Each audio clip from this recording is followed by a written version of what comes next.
Diaz not fighting Khamzat was a gift from God. Yes. Like, that is literally best case scenario for him. The whole shuffle was because of Khamzat Chimaev. Khamzat Chimaev went up to that scale on Saturday morning, weighed 178.5 pounds. That is 7.5 pound weight miss. Insane to think that was the case. He was smiling on the scale, which pissed so many off. But he goes, why would I be, what else do you want me to do? You want me to cry? He goes, I'm not making the weight. I'm where I am. The doctors made me stop. He goes, what am I supposed to do? But ultimately, they save him a fight. But not only a fight with a guy that he had gotten to a backstage altercation with the day prior in Kevin Holland. Goes out there and he dominates him.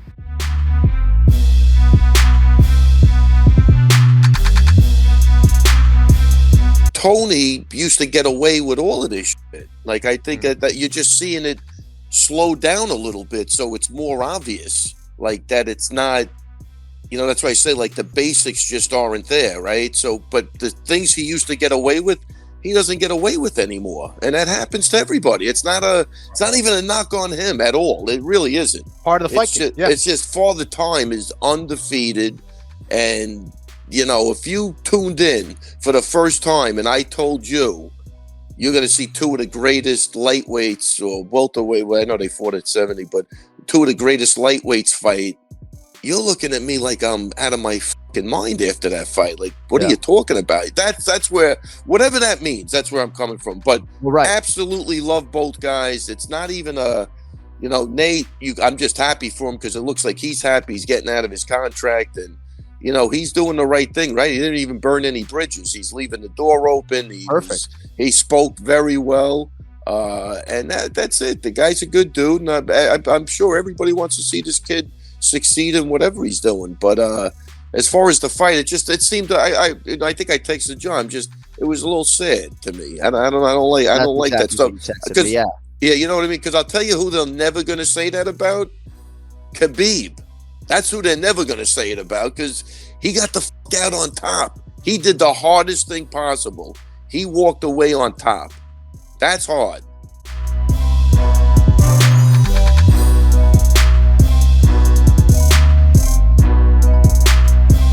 As far as with Tony, he's such a killer.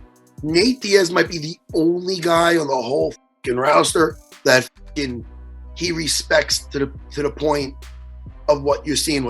In other words, then when it was over, you saw him he was happy kind of just to be in there with Nate. I know that sounds odd, but that's what I was looking at. He looked at him as the guy that he kind of looked up to. Because he's a similar fighter. They're both fucking killers. Yeah. He was the original killer, and I think he's in there giving him that respect, and I think it made a difference in the fight also.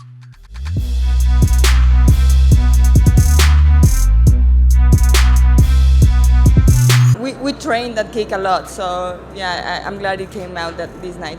So you were aiming for the liver with that kick, for right? sure. Yeah.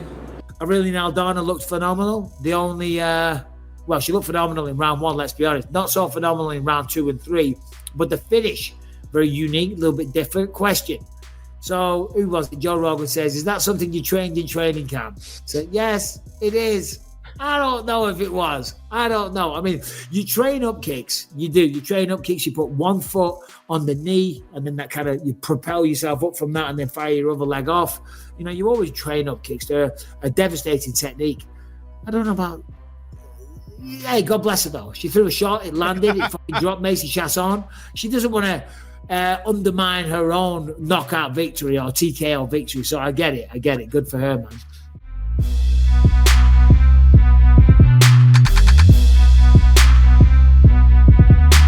I mean, he's starting his own promotion. I apparently, which is probably not going to do too well after a while. You know, I mean, you think Nate Diaz had, like, you talk about discipline. You think he has the discipline to really like put a show together? I mean, I'm trying not to hate, but I just, you know, it's going to be tough. It's tough. You know how hard it is to throw shows.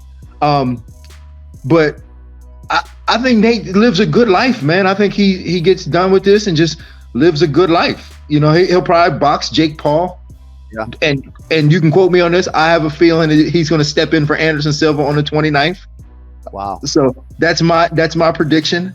And I think he fights Jake Paul, and then I think he just rides out into the sunset, showing up at shows and smoking a blunt and just being a fan favorite, being a good dude.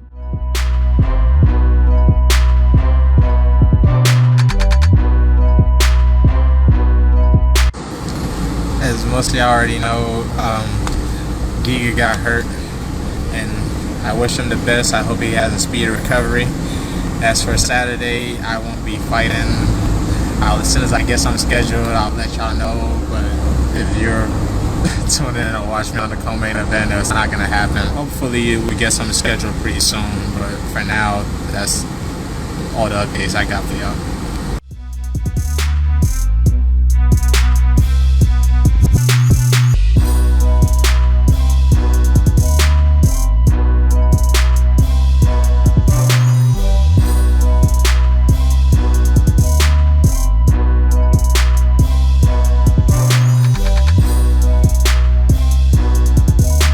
Reported that Sean Strickland versus Jared Cannonier is booked for the last card of the year, December 17th. Can you confirm that or not? I believe so, yeah. Thank you.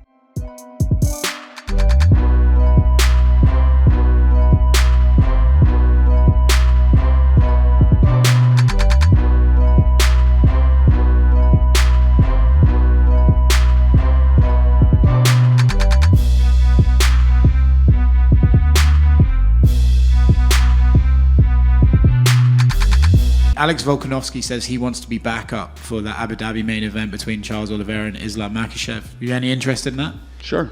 Cool.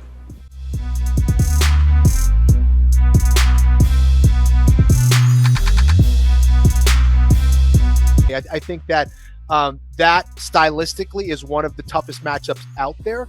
And I'm curious to see, just based on his wrestling credentials alone, how do they match up against a Kamaru Usman? You know, how does it match up against a Colby Covington? I think he probably can do that based on his size and the high level that he's shown. But I want to see it. I want to see it. And I think it just becomes that much more intriguing for future matchups.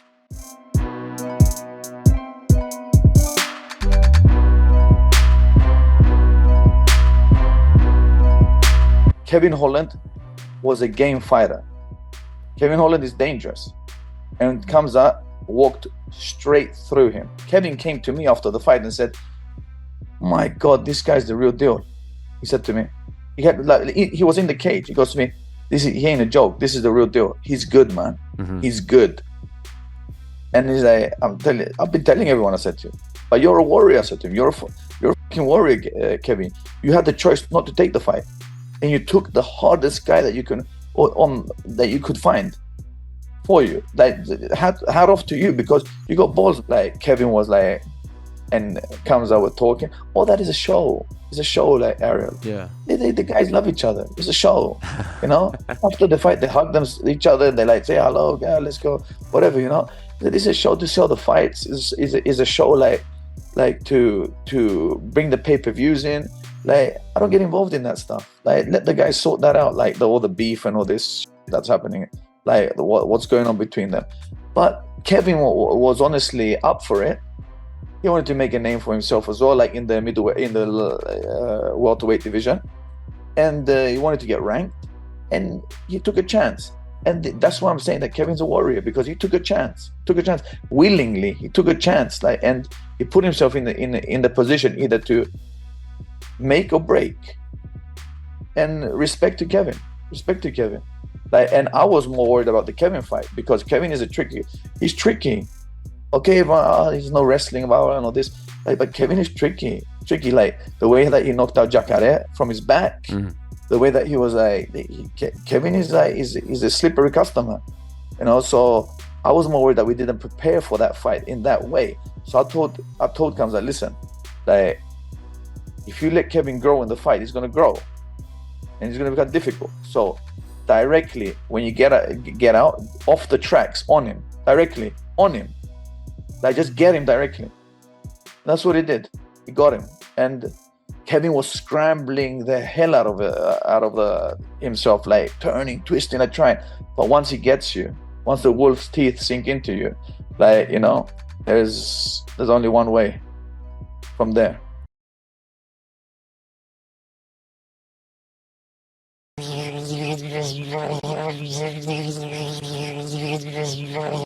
I mean, he should be mad at his mom. His mom named him Cum Shot. Like, that's embarrassing, man. Like, don't get mad at me, bro. Get mad at your mom. She named you Cum Shot. I'm most dangerous guy here. I got a gun for everyone. I kill everybody. Allah Akbar.